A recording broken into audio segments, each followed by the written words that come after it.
नमस्कार प्यारे सुनने वालों, मैं हूं आपकी आरजे सायरा और आप सुन रहे हैं रात का रिश्ता, एक शो जो नींद से पहले दिलों को छू लेता है। आज की रात थोड़ी अलग है क्योंकि आज की कहानी सिर्फ एक प्यार की नहीं है। ये उस वादे की है जो अधूरा रह गया, उस इंतजार की है जो आज भी चलता है और उस चुप्पी की जो बहुत कुछ कह जाती है। चलिए शुरू करते हैं आज की कहानी। कहानी का नाम वो नवंबर की रात। नवंबर की वो रात बहुत सर्द थी। दिल्ली की ठंडी हवा और सड़कों की चुप्पी में एक अकेलापन छुपा था। काव्या अपनी गाड़ी धीरे धीरे चला रही थी।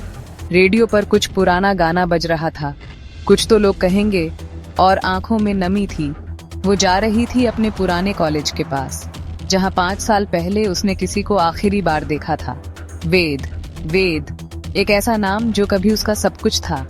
कॉलेज की लाइब्रेरी की वो मुलाकातें, कैंटीन में एक ही प्लेट में समोसे खाना, छत पर बैठकर बारिश को निहारते हुए घंटों बातें करना, सब कुछ अब यादों में रह गया था। काव्या और वेद की कहानी बहुत आम थी। प्यार हुआ, सपने बने और फिर हालातों ने तोड़ दिया। वेद को अपने घर लौटना पड़ा था, छोटे शहर में। पिता की तबीयत खराब थी, जिम्मेदारियां सिर पर थीं, और काव्या, वो एक मल्टीनेशनल कंपनी में नौकरी पा चुकी थी, दिल्ली में। धीरे धीरे बातें कम होने लगी और एक दिन सब बंद। ना कोई लड़ाई, ना कोई अलविदा। बस एक दिन चुपचाप दोनों एक दूसरे की जिंदगी से चले गए। लेकिन दिल, वो कभी किसी लॉजिक से नहीं चलता। काव्या आज भी अपने हर जन्मदिन पर उस जगह जाती है जहां वेद उसे सबसे पहले विश किया करता था, कॉलेज की लाइब्रेरी की सीढ़ियां।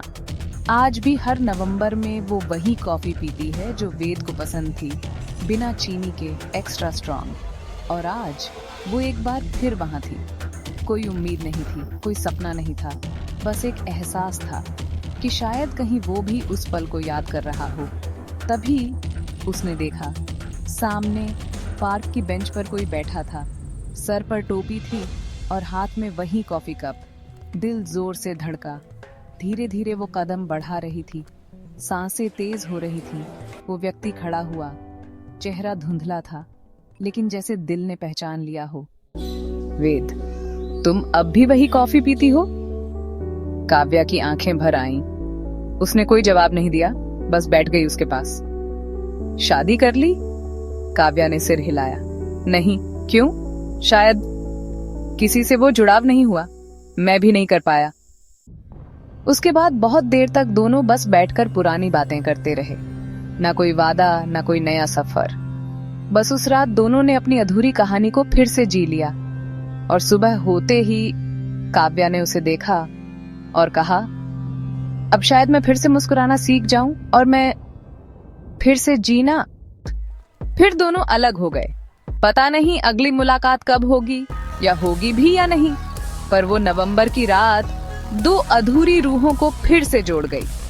तो दोस्तों, कभी कभी जिंदगी एक मौका और देती है, न कुछ पाने का, न कुछ खोने का, बस एक बार फिर जी लेने का। अगर आपके दिल में भी कोई कहानी है, कोई अधूरा रिश्ता, कोई दबी हुई चिट्ठी, तो उसे हमारे साथ बांटिए। मैं हूँ आरजे सायरा और आप सुन रहे थे रात का रिश्ता।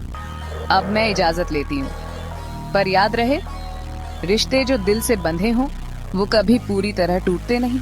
गुड नाइट और एक मीठा सा